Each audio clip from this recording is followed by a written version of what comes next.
रणरङ्गधीरम्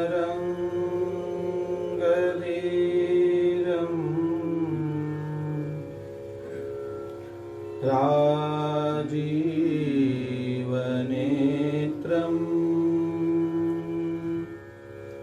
रघुवंशनाथम्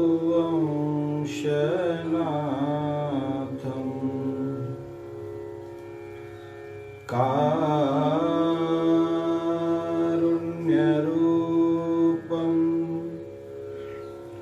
करुणाकरन्दं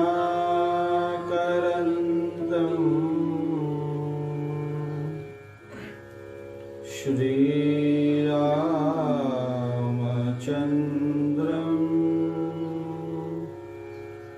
शरणं प्रपद्ये।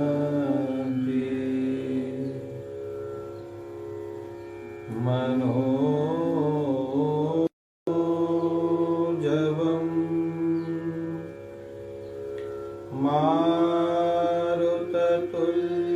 मारुततुल्यवेगं जितेन्द्रियं बुद्धिमतां वरिष्ठं वातात्मजं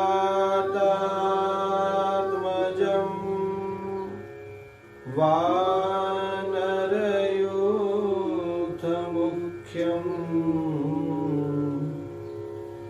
श्रीरामदूतं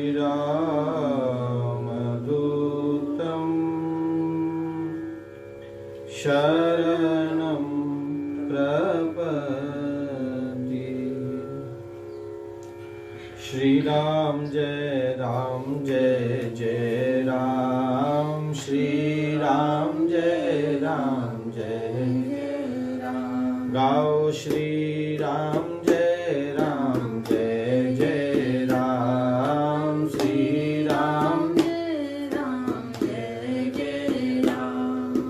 कौशल्या के प्यारे राम, कौशल्या के प्यारे राम। दशरथ राज दुलारे राम, दशरथ राज दुलारे राम। गाओ श्री राम जय जय राम, श्री राम जय जय राम। अपनी शरण में ले लो राम, मुझे अपनी शरण में ले लो राम। मुझे अपना दास बना लो राम, अपना दास बना लो राम। गाओ श्री राम जय जय राम, श्री राम जय राम। हाँ श्री राम जय जय राम, श्री राम जय राम। प्रभु रामचंद्र भगवान की जय, श्री बाल कृष्ण लाल की जय। श्याम सुंदर यमुने महारानी की जय, सरयू मैया की जय, चारों भैया की जय। पूज्यपाद गोस्वामी तुलसीदास जी महाराज की जय। श्री हनुमान जी महाराज की जय। श्री लक्ष्मी नारायण भगवान की जय। भगवान की असीम अनुकंपा से हम और आप मानव जीवन का सर्वोच्च लाभ सत्संग श्री राम कथा के माध्यम से परम पवित्र श्रावण महीने में प्राप्त कर रहे हैं।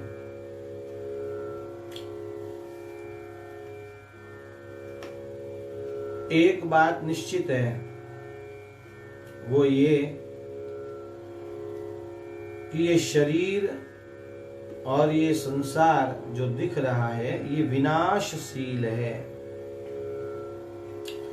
शरीर को शरीर कहते ही इसीलिए हैं, शीर्यते इति शरीरम, जो हर क्षण शीर्ण हो रहा है, जीर्ण हो रहा है।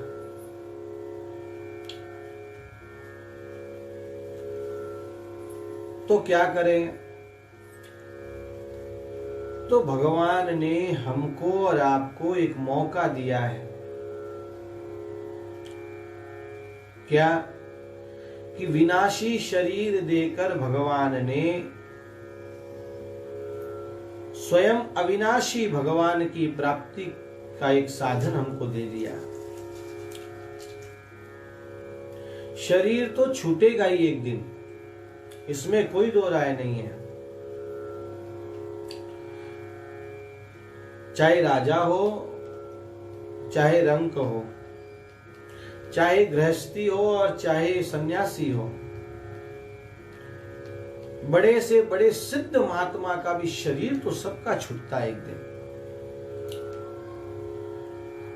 महाराष्ट्र में चांदे हुए जो योगी 1400 साल तक जिए, 1400 साल, लेकिन तब भी शरीर तो छोड़ना ही पड़ा ना। तो शरीर की पूर्ण उपयोगिता तब है जब ये शरीर को प्राप्त करके मनुष्य उस अविनाशी तत्व को जान ले, पहचान ले, और नहीं तो खाओ पियो मौज करो, ये वृत्ति चलती आई है और आगे चलती रहेगी। थोड़ा समय बैठकर चिंतन करना चाहिए। कस्त्वम कोहम कुत आयातः, मैं कौन हूं? हम तुरंत कह देते हैं कि मैं अमुक हूं, मैं स्त्री हूं, मैं पुरुष हूं, मैं ब्राह्मण हूं, मैं क्षत्रिय हूं, मैं वैश्य हूं, मैं शूद्र हूं, मैं हिंदू हूं, मैं ईसाई हूं, ऐसा कह देते हैं। लेकिन मूल में मैं कौन हूं, यही बात जाननी है। इसी बात की साधना है कि मैं कौन हूं। तो हमारे यहां आचार्यों ने कहा, मैं कौन?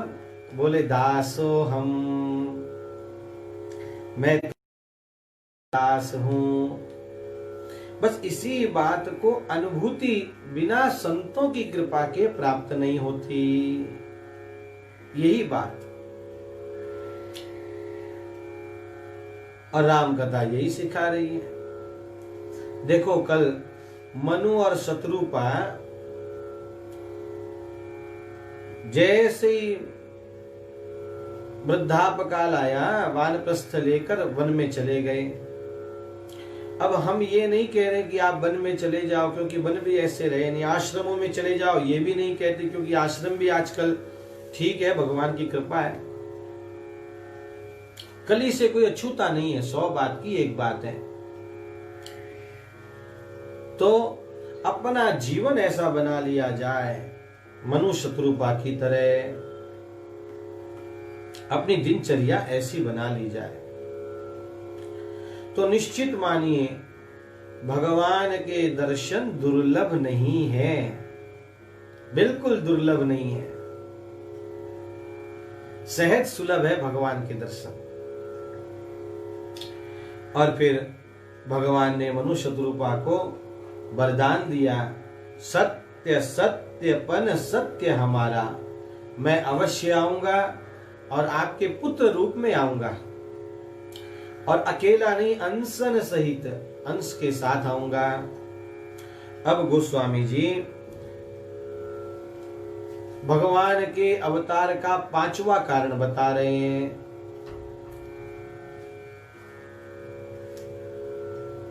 चार देख लिए, जय विजय को श्राप, जालंधर को श्राप, नारद जी का श्राप, मनु शत्रुपा को वरदान, और अब ये 5वां और अंतिम कारण बता रहे हैं। देखो, एक राजा था, बहुत धार्मिक था, आए दिन बड़े बड़े यज्ञ करता है, लेकिन तब भी उस राजा का पतन होता है और वो राजा राक्षस राज बनता है। किसके कारण? क्या कारण? कपट मुनि के चक्कर में पड़ने के कारण। अब गोस्वामी जी वो कथा आरंभ कर रहे हैं। सुन मुनि कथा पुनीत पुरानी, जो गिरिजा प्रति शंभु बखानी। विश्व विदित एक कय कय देशु, सत्य के तुतः बसहि नरेशु। धर्म धुरंधर नीति निधाना, तेज प्रताप शील बलवाना। तेहि के भय जुगल सुत बीरा, सब गुण धाम महारन धीरा। राजधनी जो जेठ सुत आही, नाम प्रताप भानु असताही। अपर सुत ही अरिमर्दन नामा, भुज बल अतुल अचल संग्रामा। भाई भाई परम समीति, सकल दोष छल वर्जित प्रीति। जेठे सुत ही राज नृपदीना, हरिहित आपु भवन बन कीन्हा। जब प्रताप रवि भयउ नृप, फिरी दोहाई देश। प्रजापाल अति वेद विधि, कतहु नहीं अगले। कैकय देश है और कैकय देश में महाराज सत्यकेतु का राज्य है। महाराज के दो पुत्र हुए, एक का नाम प्रताप भानु और दूसरे का नाम अरिमर्दन। और इनके एक सचिव हैं जिनका नाम धर्मरुचि है।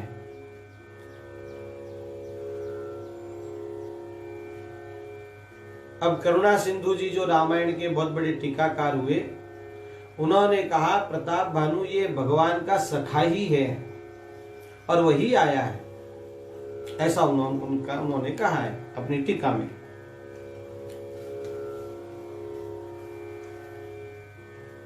महाराज सत्यकेतु ने समय देखकर अपने बड़े बेटे प्रताप भानु का राज्याभिषेक कर दिया और स्वयं वन में चले गए।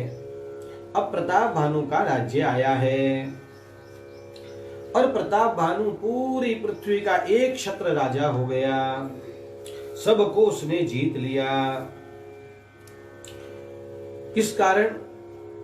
तो कारण बता, देखो, गुर सुर संत पितर मही देवा, करहि सदा नृप सबके सेवा। इन पांचों की नित्य सेवा की है राजा ने, नित्य। कौन कौन? गुर, बिन गुरु भवनिधि तरई न। देखो, गुरु तो होना ही चाहिए।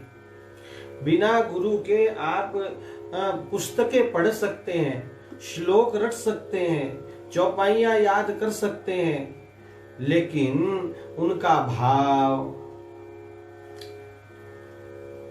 रहस्य, वो आप टीका वगैरह पढ़कर भी आ जाए, अनुभूतियां कहां से लाएंगे आप? बिना गुरु के अनुभूति नहीं है। मैं एक सज्जन को सुन रहा था अभी, गीता जी पर कुछ बोल रहे थे, तो उन्होंने कहा गीता जी का पहला अक्षर ध है और अंतिम अक्षर म है। धर्म क्षेत्रे कुरुक्षेत्रे ये श्लोक कहा, और फिर यत्र योगेश्वरः कृष्णो ये श्लोक कहा, तो उसमें मम है और यहाँ धर्म है। अच्छा, श्लोक तो याद है और कह क्या रहे हैं? पहला अक्षर ध है और अंतिम अक्षर म है और धर्म हो गया। कहां से धर्म हो गया? धर्म कहां से हो गया?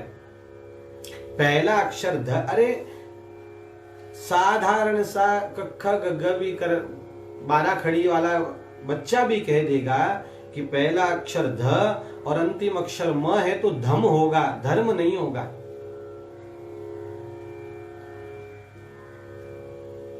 लेकिन वाक विलासिता, बुद्धि का खेल, पहला अक्षर ध और अंतिम अक्षर म होने से धर्म कैसे हो गया भाई? पहला ही शब्द धर्म है ऐसा कहिए। लेकिन ये क्यों कह गए? क्योंकि पूर्ण गुरु निष्ठा नहीं इनके जीवन में, गुरु चरणों में रहकर अभ्यास नहीं किया। पुस्तकें पढ़ ली और बोलने लग गए, ठीक है, अच्छी बात है, राम जी राजी है। मेरा विषय वो नहीं है, मेरा विषय है जीवन में गुरु सेवा होनी चाहिए, उसके बिना संभव नहीं है। शास्त्र अपने आप को खोल दें आपके सामने, उसके बिना संभव नहीं है। तो पहले गुरु, गुर, दूसरे सुर, देवताओं की आराधना। आप नित्य देव पूजन करते हैं कि नहीं? नहीं, हम तो कहते हैं बस दूसरों की सेवा करो, अच्छा बोलो, मीठा बोलो और किसी को धोखा मत दो, यही सब है। और नहीं बोलते अंग्रेजी में वर्क इज वर्शिप, कर्म ही भगवान है। गलत बात। ये दूसरे नंबर की सीढ़ी। पहली बात है सगुण उपासक परहित। परहित दूसरे नंबर पर भगवान ने रखा है सुंदरकांड में। पहली बात है सगुण उपासक। आपके जीवन में सगुण उपासना है कि नहीं है? आप ठाकुर जी को स्नान कराते हैं कि नहीं कराते हैं? आप ठाकुर जी के पास बैठते हैं कि नहीं बैठते? उनको श्रृंगार धराते हैं कि नहीं धराते हैं? उनका अभिषेक करते हैं कि नहीं करते हैं? ये पहली बात है, पहली बात। परहित दूसरी बात है, परोपकार दूसरे नंबर पर है। और इसीलिए जितने क्लब वगैरह और जितने कुछ है ना, इन लोगों में इतना जो विवाद आदि होता है उसका मूल कारण है कि वहां भगवत आराधना नहीं है।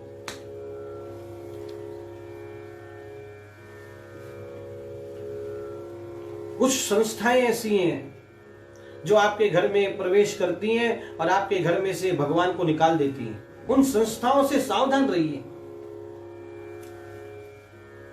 ओम शांति, ओम। अरे काहे की शांति?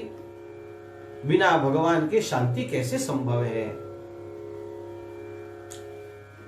तो पहली बात गुरु सेवा, दूसरी बात देव आराधना।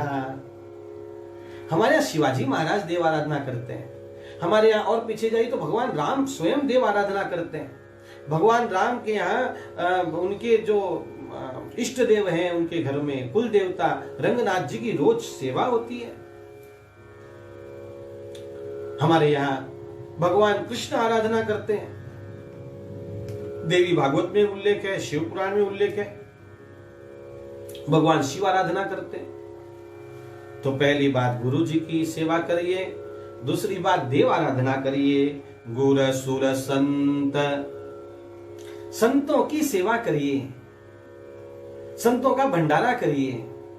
भगवान ने दिया है ना आपको, वर्ष में एक बार जाइए तीर्थों में और संतों का भंडारा करके आइए।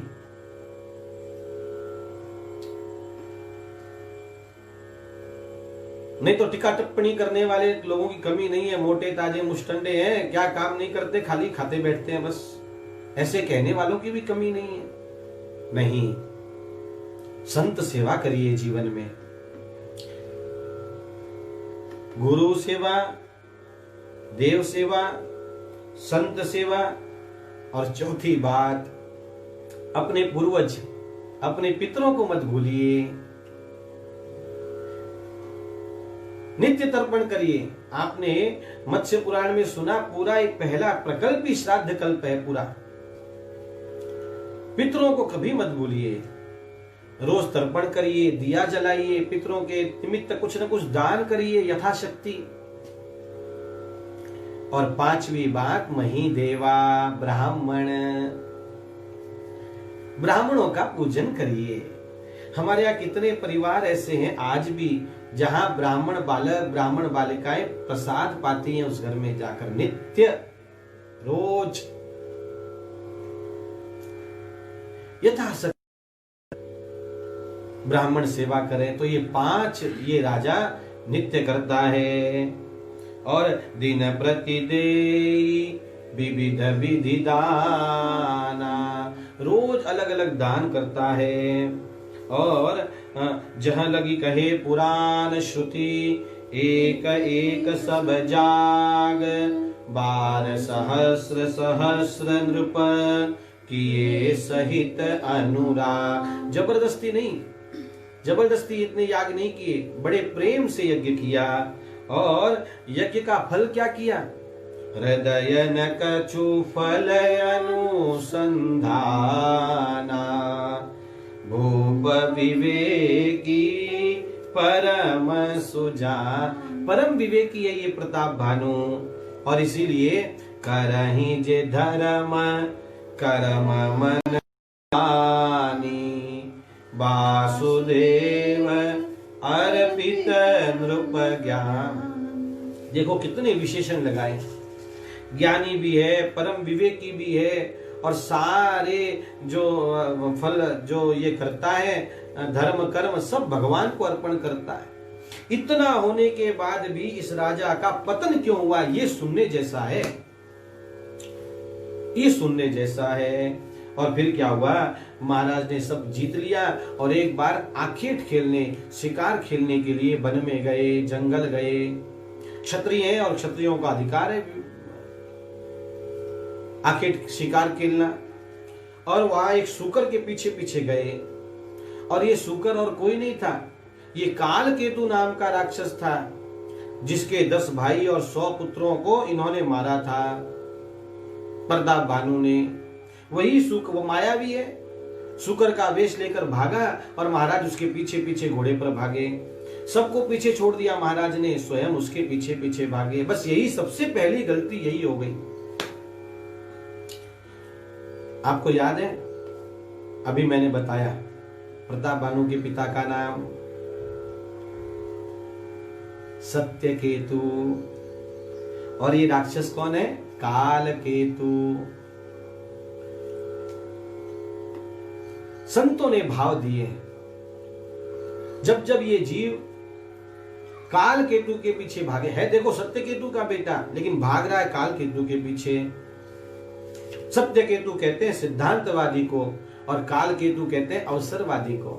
अवसरवादिता, राजा इनके पीछे पीछे गया। मनुष्य को अवसरवादी नहीं सिद्धांतवादी बनना चाहिए, इतनी सी बात याद रखिए। महाराज उसके पीछे गए और वो तो एक गुफा में घुस गया। अब महाराज को भूख लगी है, प्यास लगी है, रात्रि होने को आई है, सब पीछे छूट गए।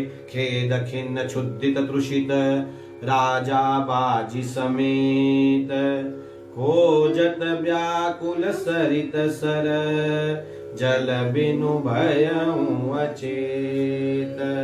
महाराज में अचेतन जैसा हुआ है और महाराज देख रहे हैं कि कहीं कोई पानी मिल जाए। इतने में महाराज ने एक आश्रम देखा। आहा, अच्छा, इस आश्रम में जो बैठा है वो एक राजा है, जिसको इस प्रताप भानु ने हरा दिया। हारने के बाद वो अपने राज्य में नहीं गया, इसी जंगल में रहा, विंध्याचल के जंगल में, और आश्रम बनाकर बैठ गया।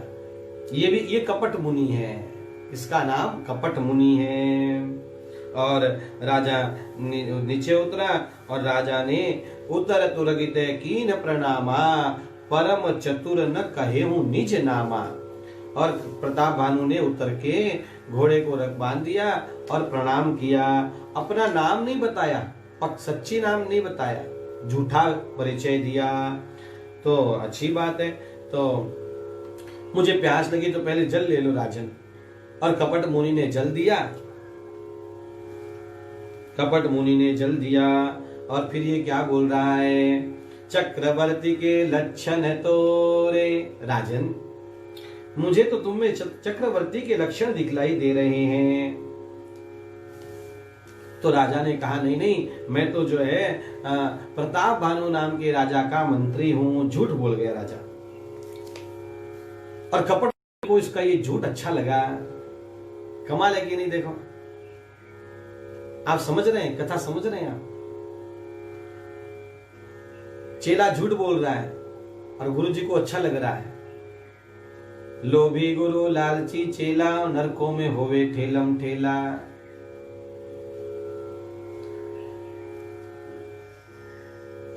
गोस्वामी जी ने बहुत सुंदर एक सूत्र दे दिया।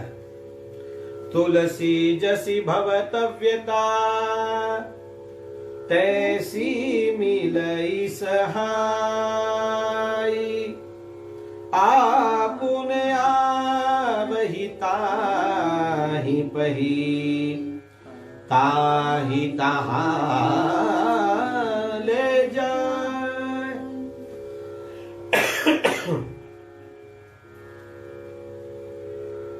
बहुत प्यारा ये दुआ है। जो जैसा होता है उसको वैसे ही लोग मिल जाते हैं। इसका भाव, पूरे दोहे का भाव ये है, आप जैसे हैं आपको वैसे ही लोग मिलते हैं। तुलसी जसी भवितव्यता, तैसी मिलई सहाय।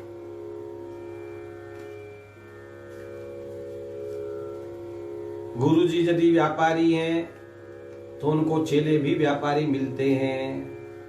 तो फिर वो गुरु जी चेलों से ये थोड़ी पूछते हैं साधन क्या करते हो। गुरु जी चेलों से पूछते हैं पैसा कैसे आए ये बताओ।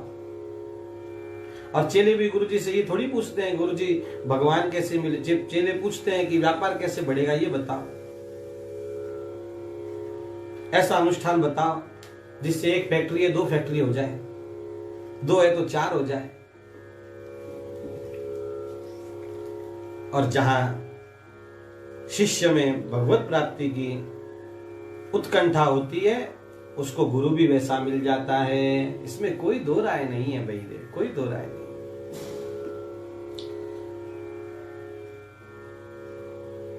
राजा ने प्रणाम किया। अच्छा, ये पहले तो बैरी है, फिर उसमें राजा है, कपट मुनि जो छल करके बैठा है।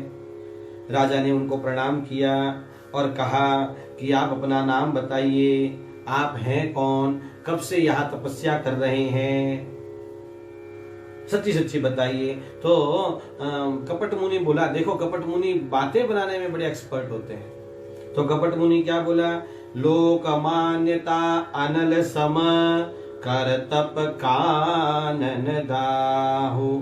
तपस्या रूपी जंगल को लोक मान्यता ये भस्म कर देती है, इसलिए मैं लोगों में नहीं जाता। तुलसी देखी सुबेश भूलई मूढ़न चतुर नर, सुंदर के की पेखु बचन सुधा सम असन अही। अंत में इसने कहा, मेरा नाम एक तनु है, एक तनु नाम है। तो राजा ने पूछा, एक तनु नाम कैसे है आपका? एक तनु? बोले हाँ, मेरा नाम एक तनु है। बोले कैसे?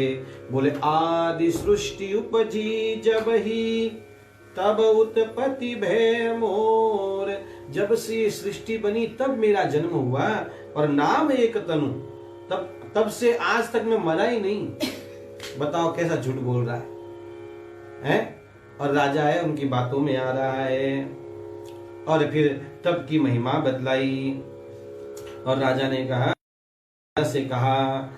मुझे तुम बहुत अच्छे लगे, मोहित हुई पर अति प्रीत, मुझे बड़े प्यारे लगे। तुमने झूठ बोला ना, अच्छा लगा। विचारी, हाँ, सोई चतुरता विचारी, तब मुझे अच्छा लगा तुमने झूठ। अब किस गुरु को अच्छा लगेगा झूठ बोलना, सोचो आप। लेकिन इस कपट मुनि को अच्छा लगता है, कपट मुनियों को अच्छा लगता है झूठ बोलना। और अब प्रणाम कर लिया और प्रणाम करके अब देखो, अब राजा कह रहा है, महाराज ऐसा प्रभावित हो गया और कह रहा है, आप मुझे वरदान दीजिए। बोले बोलो क्या मांगते हो? बोले जरा मरण, मुझे बुढ़ापा नहीं आए, मुझे मृत्यु नहीं आए। अब ये संभव है क्या? लेकिन ये प्रताप भानु कह रहा है, जरा मरण, मुझे मरण नहीं आए, बुढ़ापा नहीं आए। अच्छा, बुढ़ापा नहीं आए तो और शरीर रहे और दुख रहे तो क्या फायदा? तो कह रहा है दुख रहित तनु, मेरा शरीर उसमें भी कोई दुख नहीं हो, कोई रोग नहीं हो। अच्छा राजा है और शरीर भी अच्छा है और कोई हरा दे तो फिर कह रहा है समर जीते जनी को, मुझे कोई जीते नहीं, रणांगन में मैं जीतूं। एक छत्र रिपुहीन मही, राज कल्प सत हो। बस यही स्वार्थ की भावना। आदमी जब स्वार्थी हो जाता है, अपने लिए ही सोचने लग जाता है, तब उसको ऐसे कपट मुनि मिलते हैं और तब उसके जीवन में पतन का आरंभ होता है।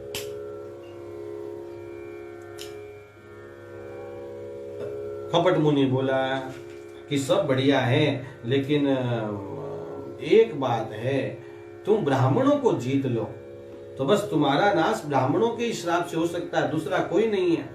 तुम ब्राह्मणों को भोजन कराओ, इससे वे ब्राह्मण तुम्हारे वश में हो जाएंगे।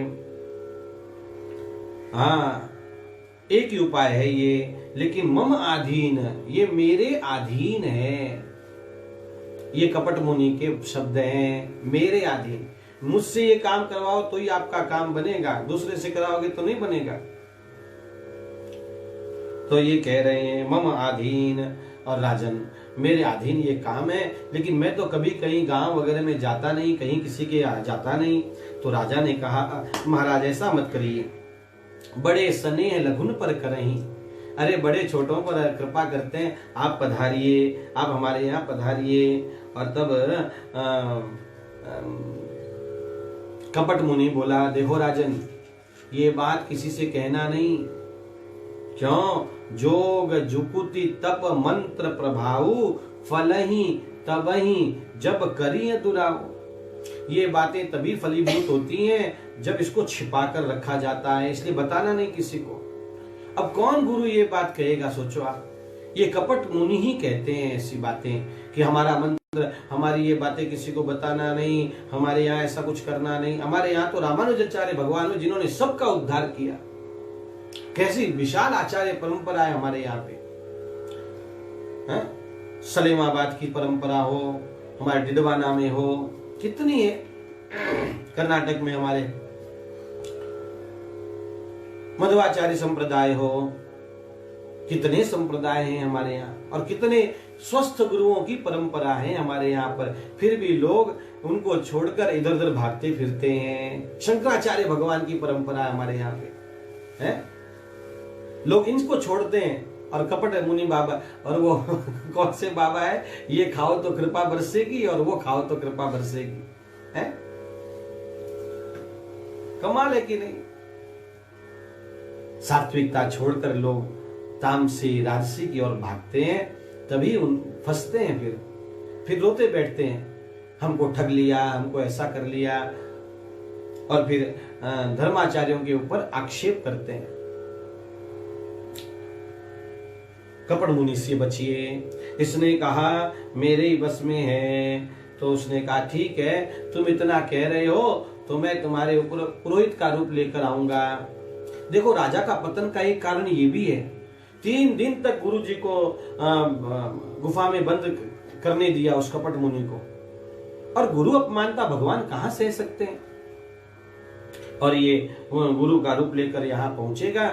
इधर इसने कहा आप सो जाओ राजन, रात हो गई है। वो सो गया और इतने में कालकेतु आया, दोनों में चर्चा हुई। राजा को सोते सोते उसकी नगरी में पहुंचा दिया, और कालकेतु ने कहा 4 दिन के बाद हम लोग मिलेंगे, जब राजा का सब खत्म हो जाएगा। इधर राजा सुबह सुबह उठा, देखा तो मैं तो रानी के अपने महल में आ गया, रानी के पास लेटा हूं। तुरंत उठा और बाहर गया, और तुरंत वो घोड़े को घुड़साल में बांधा, और फिर लोगों को लगा अभी आया राजा। लोगों ने उत्सव मनाया। पुरोहित देख जब राजा, और वो कपट मुनि पुरोहित का रूप लेकर आया, एकांत में सब बात बता दी। राजा को बड़ा अच्छा लगा। 3 दिन तक सोया नहीं है, कब आएंगे कब आएंगे। क्यों? इसको जरा मरण दुख रहित तनु चाहिए ना, एक छत्र राज चाहिए ना इसको। स्वार्थी लोग ऐसे होते हैं। और आया और उसने नृपहर्ष्यों पहचानी गुरु भ्रम बस रहा न चेत। राजा की आंखों के सामने भ्रम छाया है, इसलिए चेतना जाती रही है उसकी। और उसने बड़े तुरंत सत सहस बर हजारों ब्राह्मणों को, परिवारों को भोजन के लिए निमंत्रित किया। सारे ब्राह्मण पधार रहे हैं, पंगत बैठी है और ये कपट। अच्छा, इस राजा को भ्रम के कारण ये भी ध्यान में नहीं आ रहा कि हजारों लोगों का भोजन एक व्यक्ति कैसे बनाएगा, ये भी उसके ध्यान में नहीं आ रहा। सोचो, ये कौन राजा है जो विवेकी है, ये कौन राजा है जो ज्ञानी है, ये कौन राजा है जो धर्म धुरंधर है। ऐसे लोगों के ऊपर भी जब भ्रम छा जाता है ना, तब उनकी बुद्धि काम नहीं करती। तो हम और आप क्या हैं फिर? राजा ने ब्राह्मणों को भोजन पे मिलाया, ब्राह्मण भोजन के लिए बैठ गए, पंक्तियां लग गई और फिर भोजन पुरुषने लग गया। पुरुषन जब ही लाग महिपाला, जैसे ही राजा ने पुरुषना आरंभ किया, भय आकाशवाणी तेहि काला, उसी समय आकाशवाणी हुई, विप्र वृंद उठी उठी गृह जाऊं। अरे ब्राह्मणों, उठ के अपने घर चले जाओ, है बड़ी हानि अन्न जनि खाओ, इस अन्न को खाने में बड़ी हानि होने वाली है, अपने अपने घर चले जाओ। क्यों? बोले भयम रसोई भूसुर मासु, रसोई में मांस बना है। राम राम राम राम राम राम राम। सब द्विज उठे मानि विश्वासु, सभी द्विज को लगा ये बात सच्ची है, वो सब उठ गए। अब देखो, ये आकाशवाणी भी उस कपट मुनि ने की है। अब दूसरी आकाशवाणी जो होगी वो सही होगी। देखो आगे आएगा, भूप विकल मति मोह भुलानी, भावी बसन आव मुख बानी। राजा कुछ बोल नहीं पाया और विप्र सब खड़े हो गए और बोले, विप्र सकोप तब नहीं कछु की न विचार, जाई निशाचर हो नृप मूढ़ सहित परिवार। ब्राह्मणों ने बिना सोचे समझे राजा को श्राप दे दिया। क्या दिया? संवद मध्यनाश तव हो, 1 वर्ष में तुम्हारे पूरे कुल का नाश हो जाए। बिना सोचे समझे भी ये दे दिया। इतने में आकाशवाणी हुई, विप्रहु श्राप विचारी न दीन्हा, नहीं अपराध भूप कछु की। अरे राजा ने कोई अपराध नहीं किया। चकित विप्र सब सुनि न भवानी, भूप गयहूं जहाँ भोजन खानी। अब भोजन के स्थान पर गए तो वहां क्या देखा?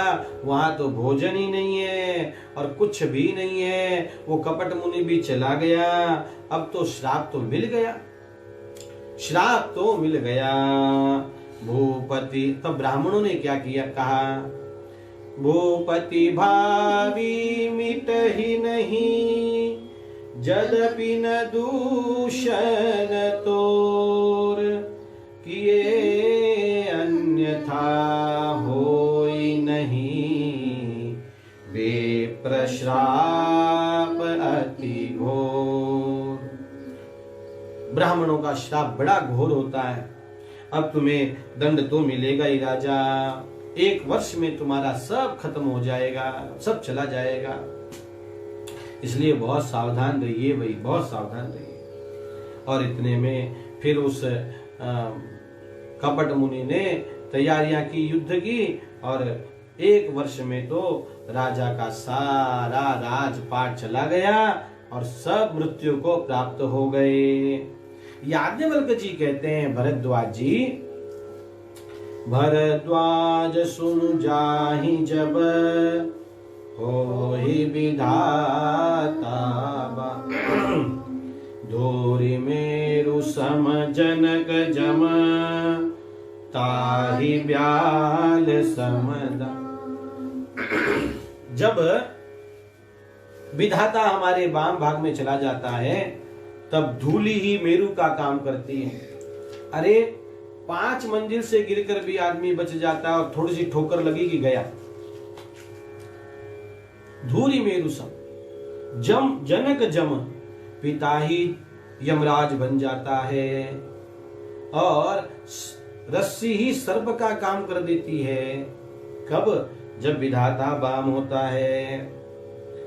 याज्ञवल्क्य जी कह रहे हैं भरद्वाज जी, काल पाई मुनि सुनु सोई राजा, भयहु निशाचर सहित समाजा। सारे लोग राक्षस हो गए। तो इतना जो कुछ किया था, भजन पूजन यज्ञ याग, उसका फल क्या मिला? बोले उसका फल ये मिला कि ब्राह्मण कुल में जन्म लेकर राक्षस की मृत्यु हुई। राक्षस कुल में जन्म नहीं लिया रावण ने, हाँ, प्रताप भानु ने राक्षस कुल में जन्म नहीं लिया, जन्म तो ब्राह्मण कुल में लिया। लेकिन वृत्ति राक्षस के होने के कारण, राक्षसों का राजा होने के कारण राक्षस हो गया। उसके नाना जी राक्षस थे।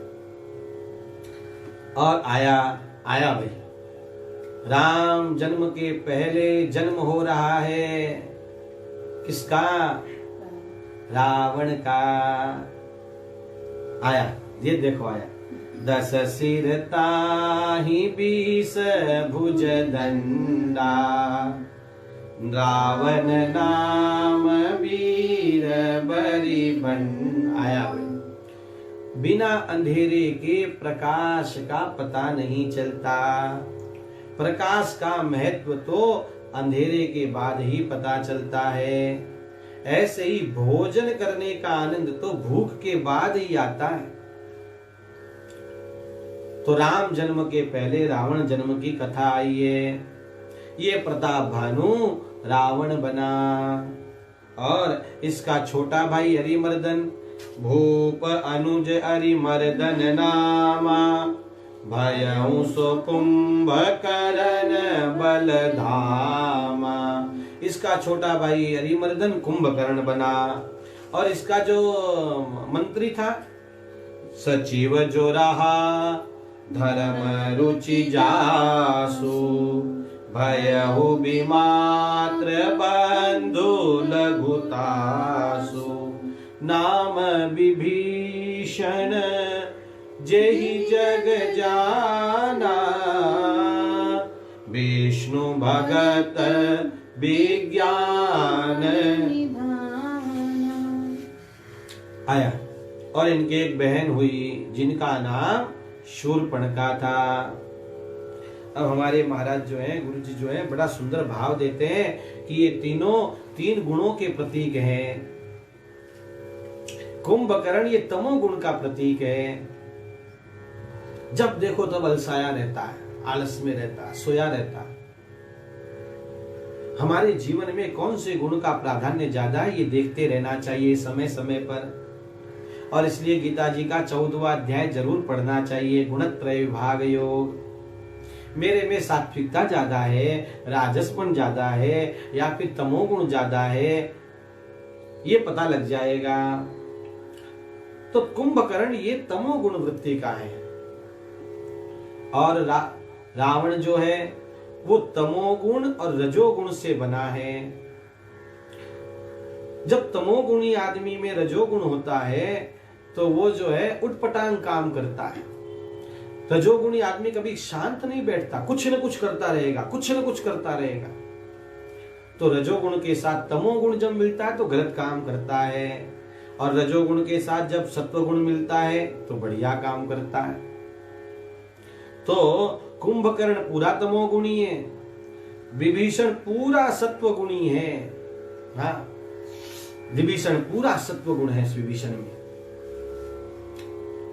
केवल भजन करना बस, लेकिन केवल सत्वगुण से भी काम नहीं चलता। सत्वगुण में रजोगुण होना चाहिए। राम राम तो बोलना ही चाहिए, साथ में राम का काम भी करना चाहिए। हाँ, और रावण जो है वो तमोगुण और रजोगुण का मिश्रण है। हमारे बच्चे कैसे ये दिख जाते हैं। हाँ, और शूर्पणखा बिल्कुल विचित्र ही है, अलग ही है वो। हाँ,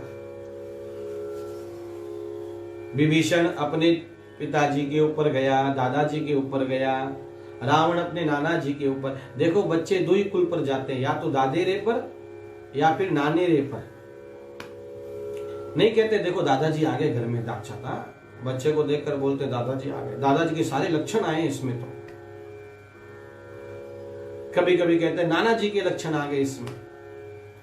तो बच्चे या तो दादे रे पर जाते हैं या फिर नाने रे पर जाते हैं। लेकिन अब कलयुग है, अब दादे रे पर और नाने रे पर नहीं जाते हैं। हाँ, अब माताएं जब गर्भवती रहती हैं तो टीवी देखती रहती हैं, तो फिर कहते हैं ये सोनी टीवी पर गया है, ये जी टीवी पर गया है, हाँ ये सब टीवी पर गया है, तारक मेहता का उल्टा चश्मा।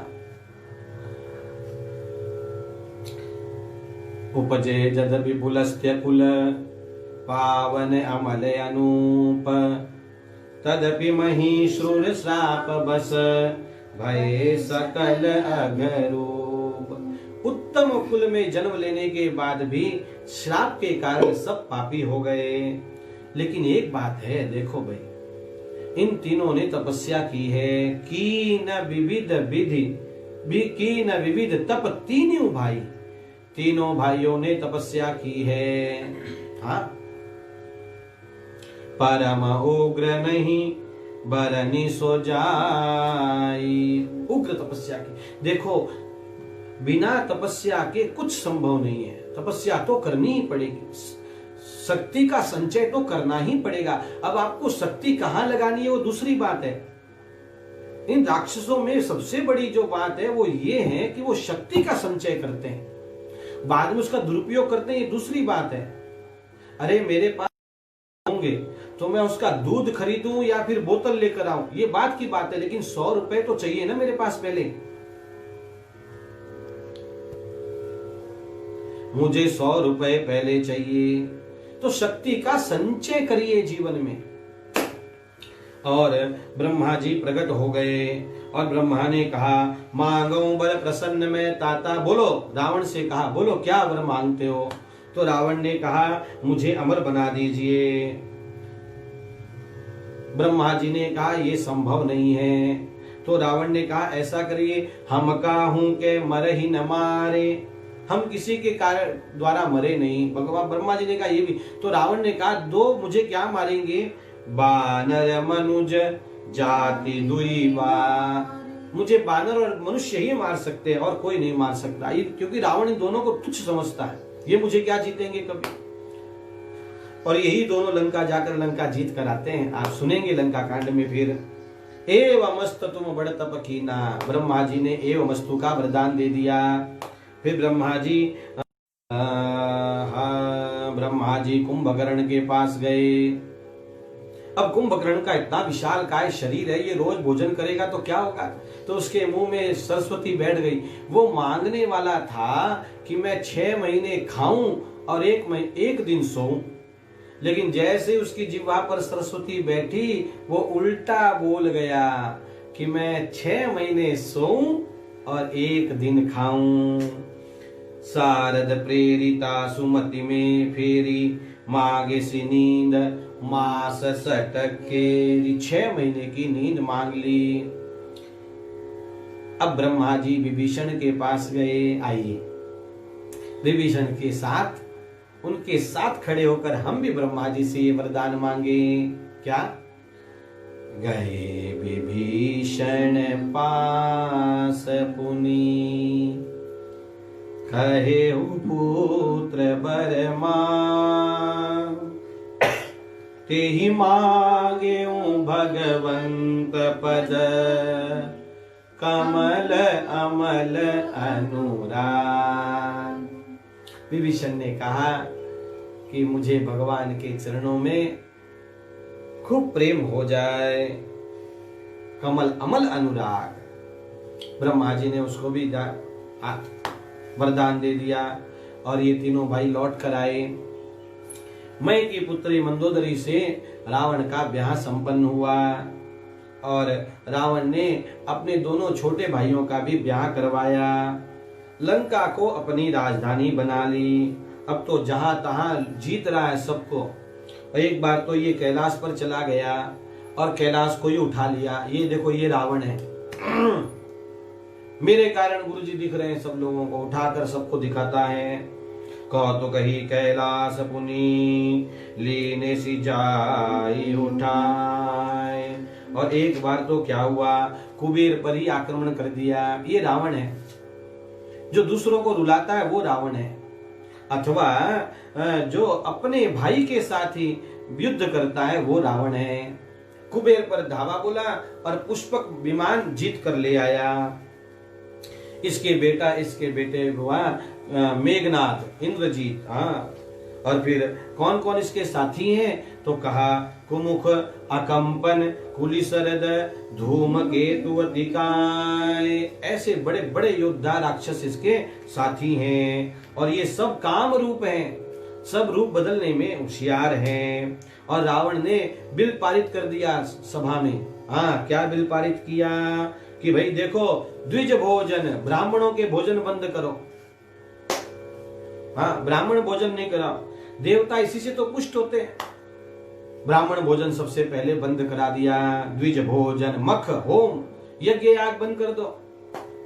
अच्छा, ये स्वयं करता है तामसी यज्ञ, लेकिन भगवान के होने वाले सब याग बंद करवा दिए इसने। और क्या कहा, श्राद्धा, श्राद्ध बंद कर दो। द्विज भोजन, मख, होम, श्राद्धा, सबके जाई करो तुम बाधा। ये सब में बाधा लाओ तुम। ये देखो, श्राद्ध के दिन वृद्धाश्रम में कुछ दे देना, महिला आश्रम में कुछ दे देना, अनाथ आश्रम में कुछ दे देना, ये सब तो करना चाहिए, लेकिन श्राद्ध की विधि नहीं छोड़नी चाहिए कभी भी। कभी जीवन में श्राद्ध की विधि नहीं छोड़ना भाई रे। देवता इसी से परस्परम रिश्ता, एक दूसरे को पुष्ट करते हैं। और फिर रावण ने कहा, ये जब देवता क्षुधाहीन हो जाएंगे, जब दुर्बल हो जाएंगे, हम अपने आप इनको जीत लेंगे, ये हमारी शरण में अपने आप ही आएंगे जाएंगे कहा। और फिर तो रावण ने चारों ओर जो है अत्याचार करने आरंभ कर दिए। गोस्वामी जी कह रहे हैं, जप जोग विरागा, तप मख भागा, श्रवण सुनहि दस सीसा, आपुन उठी धावई, रहे न पावई, धरि सब खालई, अस भ्रष्ट अचारा, भा संसारा, धर्म सुनिय नहीं काना, विदहु विधि त्रासहि, देश निकासहि, जो कह वेद पुराना। जप, हाँ, अब किसी को जप नहीं करने दे रहा है ये। जब भी लोगों को अत्याचार कर रहा है, मार रहा है, आश्रमों पर आक्रमण कर रहा है। जप जोग विरागा, योगियों को मार रहा है, वैरागियों को परेशान कर रहा है, तपस्वियों को परेशान कर रहा है। ऐसा कहीं कुछ दिखाई देता है, तुरंत वहां उसके राक्षस पहुंच जाते हैं। और इस प्रकार सारे संसार में भ्रष्टाचार फैल गया। अस भ्रष्ट आचारा, भ्रष्टाचार का क्या अलग अलग संधि है, भ्रष्ट आचार, जो अपने आचार से भ्रष्ट हो गए, जिसको जो करना चाहिए वो नहीं कर रहा, इसी का नाम भ्रष्टाचार है। अस भ्रष्ट आचारा, भा संसारा, सारे संसार में फैल गया। धर्म सुनिय नहीं काना, अरे पहले लोग धर्म की बातें तो करते थे, अब धर्म की बातें भी नहीं करते हैं। हम और आप बड़े भाग्यशाली हैं, इस समय हम लोग धर्म की चर्चा तो कर पा रहे हैं। हम लोग मंदिरों में, तो ठीक है लॉकडाउन चल रहा है अथवा कोरोना का कुछ विषय है, इसलिए हमारे यहाँ मंदिर नहीं जा रहे, नहीं तो मंदिरों में गोष्ठियां होती हैं, कथाएं होती हैं, घरों में, और लोग फ्लैटों में भी कीर्तन और कथाएं कराते हैं। आज देश में ये माहौल तो है, लेकिन लेकिन लेकिन यदि इसका संरक्षण नहीं किया गया तो आने वाले कुछ समय के पश्चात यहाँ विधर्मियों का राज होगा और वे सब बंद करा देंगे। कहाँ जाएंगे फिर? इसलिए सावधान रहिए। बस संकेत इतना ही है, ते ही बहुविधि त्रासई, देश निकासई, जो कहा वेद पुराना। जो वेदों की बात करता है, पुराणों की बात करता है, उनको वो निकाल देता है, मार देता है। आज इस सोरठे के साथ आज की कथा विराम ले रही है। बरनी न जाई अनीति, वर्णन नहीं किया जा सकता, ऐसा उसने बिल पास किए हैं। घोर निशाचर जो करही, हिंसा पर अति प्रीति, तिनके पाप ही कवन मिति। हिंसा का तो कोई पारावार नहीं है। राम राम राम राम राम।